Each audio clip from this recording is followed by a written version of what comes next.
Hi, and welcome along to AFTV. We've got a very special guest today, David Seaman.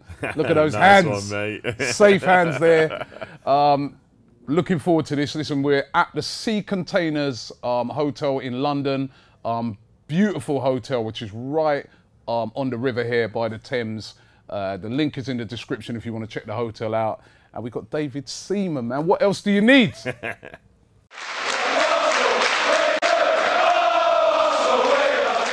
You just come off a Talk Sport. Yeah, I do the early show with Alan every Wednesday. Yeah, I listen to it a lot of times. Yeah, This is really good. It's good fun.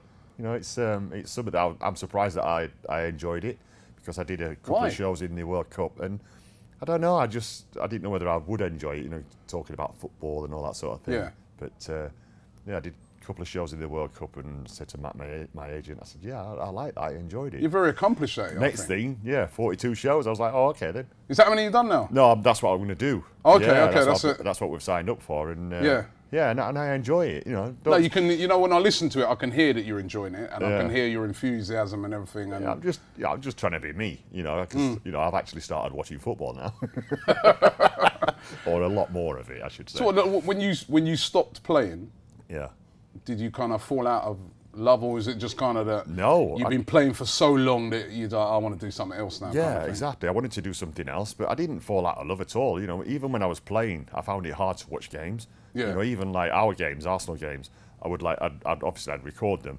and then when I get home, I'd put them on, and then I'd fast forward them until the ball went near me, and then I'd press play. Just to see what I'd done, if I'd done anything wrong. Oh, Come on, it goes down the other end. Oh, a goal. Oh, let it play a bit. Yeah, then fast forward it. You used to pull off great save after great save. Come on. Yeah, so since then, yeah, I've started watching a lot more football now. You know, because I want to know what I'm talking about when I go on the radio. Yeah. And yeah, it's something I enjoy. I don't enjoy the alarm clock going off at like 4:45 in the morning, but anyway, that's another story. But Arsenal this season, what have you made of them? New manager, of course. Yeah, new manager, same players. I've been impressed with what he's done. He's got them playing with a bit more confidence. You know, we went on that great run. You know, I want to see what sort of transfer. What players he brings in. Yeah. You know, he needs a couple of transfer windows. He's obviously had two where he couldn't really do anything. You know, so his hands have been tied there. But yeah, I've been impressed with what he's doing. You know, attacking wise, we're still really good. We always have been. It's just the defensive side. You know, so early on in the season we were giving away too many chances. It's tightened it up a bit. You know, but I still think we might need a little bit of strengthening there in the summer. What areas do you think would need? I'd say centre half. We needed. Like most teams, you know, like Man United are going to be in for a dominant centre half now. You know, I think that's what we need. You know, like a Van Dijk stroke, you know, like a Tony Adams type of guy that's really like, you know, a strong character that will form part of the spine of the team. You know, goalkeeper Lino, I'm very happy with. You know, made some big saves in the Tottenham derby. So that always goes down with fans really well. That save he made against Tottenham, the double one. Oh, the second part of it was incredible. It was a really good save, and you know, that's what you want when it's your first season and you've just got in there. You want to, especially in the North London derby, if you make saves in them games and you know, and it affects the game, then you know the fans love you for that. But he's a good goalkeeper. I was going to ask you about Leno, of course. You know, he came in more decent amount of money. You know, what I mean, when you compare him to like guys like Kepa, the amount of money they cost, Alisson. Yeah, Alisson. And coming from a modest amount of money, but overall this season, what if you was giving him marks out of 10 so far this season, what would you give him and what do you think's his strengths? I would give him 7/8 out of 10. You know, it's his first season, you know, and he's not shown a lot of weakness. You know, he's made mistakes, you know, but what I look for when goalkeepers make mistakes is what sort of reaction are they going to have after that. Yeah. And what I see in him is somebody that's calm. He don't get flustered after a mistake. You know, obviously it'd be going crazy in here. Yeah. But you know, you just got to like show and then try and rebuild your game from there. Because if you make that mistake in the first 5 minutes and you're a nervous wreck afterwards, you could cost the team really badly. Yeah. You know, but what I see in Leno is that a guy that's calm. He doesn't make flash saves. You know, just sometimes. I want him to when he does make a save, I want him to put it into a safe area. Yeah. You know, rather than just stopping it and it coming back into play. You know, he's just got to learn how to just guide it out towards towards the sides. But other than that, you know, he's done really well. You know, because he was under pressure when he took over from Petr Cech. You know, because he was a great goalkeeper. You know, and especially getting used to the way that we were trying to play out from the back. Yeah, well, that's the other thing I was going to say. Like, he looks very comfortable. Yeah. In playing it out from the back. Well, sometimes nonchalantly, like, he'll be under pressure and he'll just play it off. Do you think that's one of his real strengths? It is a strength, and it's that much of a strength that when I watched him, I didn't know what footed he was, because he was good with each, you know, with either foot, and you know, that shows how good and comfortable he was, you know. But it did help that, you know, it was glaringly obvious that Petr wasn't too comfortable with it at his feet, you know, and it didn't help that the centre halves were passing it back to his right foot, trying to control that. Very left-footed, you know, so there's that sort of thing. How were you with that? Like that? I don't remember too much of that. In it your day. wasn't. You know, but how would you have been with that? Like, you know, because keepers nowadays, a lot of it is based on that, isn't it? Like passing it out from the back, you've got to be comfortable on the ball when it's passed back. How would you have been with that? Well, the thing now, though, is that the goalkeepers are coached that way. You know, so they train it a lot. You know, it was like when I was in goal, and then all of a sudden the back pass rule came in. It was like, oh my God, don't give it me. You know, so it was back to you. Whoop. Yeah, but that was like a massive change, you know, because for me, you know, rather than having to pick it up, I've now got to control it and pass it out and all that sort of stuff. So that was a huge change. You know, but now passing it out from the back, there's certain situations that you should do it, and there's certain situations when you shouldn't. You know, and I was always aware of not trying to pass it through the middle. Yeah. You know, because that's where the danger comes. If you pass it to a defender or even a midfield player and they have a little miscontrol, they're right on you, right in the middle of your goal. You know, so I always used to want to try and pass it out to the wings, but put it on my left foot and it could go anywhere. And these keepers now, the other thing I notice with a lot of keepers now, they've got this skill where they can kick it straight to a player, like distances. The keeper that's really good at that is that Ederson at Man City. I mean, it's again another unbelievable skill that's developed, isn't it? He has, and you know, it did help that he was originally a midfield player, but he's got like a 60, 70, 80-yard pass that he can knock it straight over the top of the defence as well. And he's just really good at that. But yeah, I used to do a little bit of it early on when George was here. You know, I would be taking like almost every free kick. You know, he'd always want me to roll it out and then knock it into the corners. Yeah. You know, and that was like a similar situation of that. But now it's just, you know, he takes risks, but he doesn't get caught. Yeah. You know, when Alisson first came, he was taking a few risks, and then players noticed, and then they thought, oh, we'll just charge him, you know, close him down a little bit more. And he made a couple of mistakes, but with Ederson, it's just so cool. Ben Foster, I know, the other night, but that was just at Watford. Now he tried to be cool and you know, cool, take his time, and he got. That's the thing, when you get caught out, you look like a right idiot, don't you? I think he didn't realise how fast Aubameyang is. You know, it was cringy to see, but it weren't as cringy as De Gea's mistake against Barcelona. Yeah. You know, a goalkeeper of that stature and that good, you know, it just shows you that it can happen. You know, that was one of those shots that De Gea thought, I've got this. And as soon as your mind thinks that, as a goalie, as soon as you think, I've got it, you subconsciously, you relax a little bit. And then that's when the mistakes come. I've done it in training where I've like the ball's coming straight at me, I've got it. As I've gone like that, it's just gone poof, because you just lose your concentration a little bit. So I was going to ask that, is that the key to a good goalkeeper? Is like, obviously, any keeper at that level is a top keeper to make it that far, but is the key to be the very best concentration? Yeah, always concentration. You look at, is it Ter Stegen last night? He had that one save to make right in the 89th minute, and it was a brilliant save. It had nothing to do all game.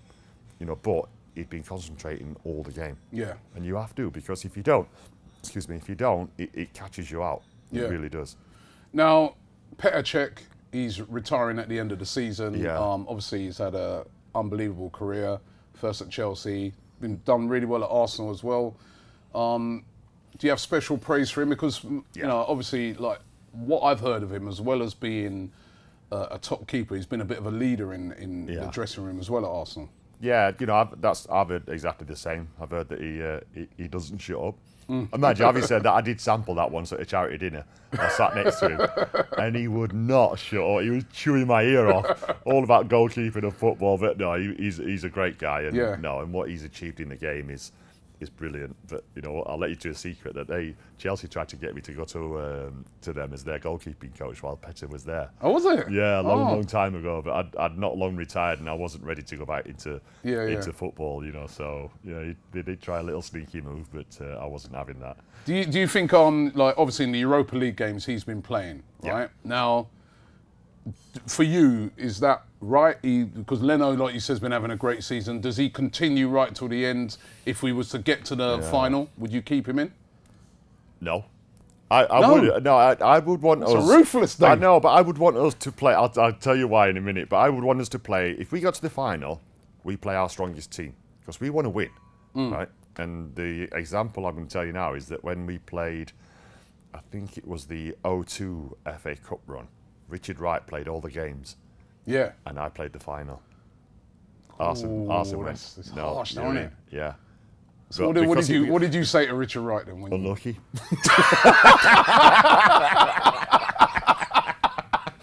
I didn't know what to say to him, but it was like, I wasn't unlucky. I weren't going to say no. It's all right. You play cup final. Hello, chance of a winner's medal. Another one. It must be. You know what? As keepers, it must be so hard because you got the two of you. They're vying for that position. I mean, did you ever think to yourself, I hope he gets injured? Right? No, not in the run-up because it was different then. Because obviously I was playing the Champions League games and then all the league games. Yeah. It was just the FA Cup, I was like, yeah, okay. Then in the early stages, I thought, yeah, that's fine. But then we got further and further, and then Nelson just went, there you go. Like, I don't know how I would react to that if that had happened to me. I would have been fuming. Yeah, I'm sure Richard was, and I know he was upset, but obviously I didn't say that. That's what I felt. Now listen, Napoli. Arsenal versus Napoli. Arsenal excellent in the first leg. 1-2-0. Should really have won by more, but 1-2-0. Going over to Napoli, 2-0 up. For you, are you looking at it and thinking, we're good? Yeah. Napoli's still a top team. Exactly. First goal. And our away form ain't been great. No. Even against Watford, even though we won 1-0. Not great, were we? It's not convincing, is it, our away form? Will we get through? But my only worry is first goal. If Napoli score the first goal, we are under big pressure. But I still feel that we've got a goal in us. And if that happens, then Napoli have got to score 3. So it's what would be your tactic sort of going there? Would you be like containment, or would it be like just play your normal game, try and get a goal? As Arsene Wenger always used to do, play our game. Because if we play our game, we can score goals. We know that we can concede them as well, but if we score, then it puts the tie out of reach of Napoli. What is it?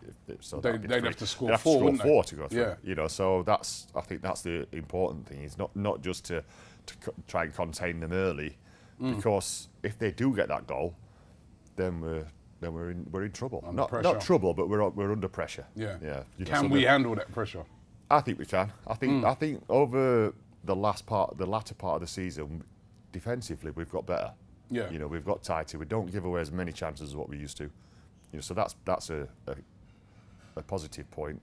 For the last part of the season. But I'm confident we'll go through.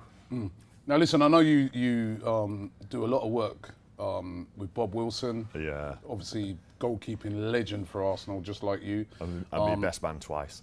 Oh wow! I didn't know that. Twice, yeah. He came back for more. Yeah. Right? Second speech, he was like, getting the feeling of deja vu. I was like, watch it, Bob. But I know he does a brilliant work with the Willow Foundation, which is obviously close to his heart. He's like, it was his daughter, wasn't it? That's he passed away, and you do a lot of work for him. Do lots as much as I possibly can, and he's got his golf day coming up, which is back at Brocket Hall, which is great fun, and you can find out all about it on the Willow Foundation website. Yeah, it raises a lot of money, and they don't. The thing about Bob Amaze's charity is that they don't just raise the money then give a check over. They raise the money and arrange the special days as well. Yeah, because what they do, they take kids, don't they? Yeah, well, and they give them, like, they show them like a great day.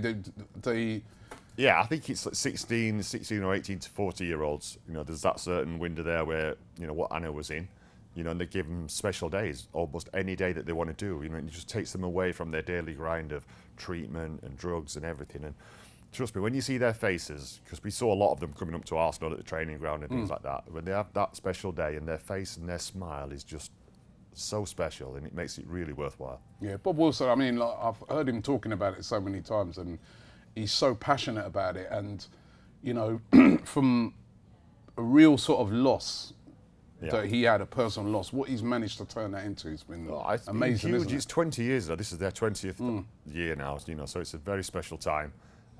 You know, and there's always lots of tears shed at the dinners that we do and things, but you know, like you say, when you see the faces on the recipients, it really makes it worthwhile. Yeah, amazing. Now, just before you go, I want to ask you this, right? Best goalkeeper in the Premier League right now? Right now, I would still say De Gea. You know, even after his little mishap last night. Better than Edison? Edison's, he's good, but he's only been in the league, you know, a couple of seasons, I think it is. You know, so De Gea's been there a long time. When he first came, he really struggled, you know, in his first season at Man City. But since then, he's just got better and better. And yeah, for me, he's still the best in the Premier League. Okay, best goalkeeper in the world. Pressure.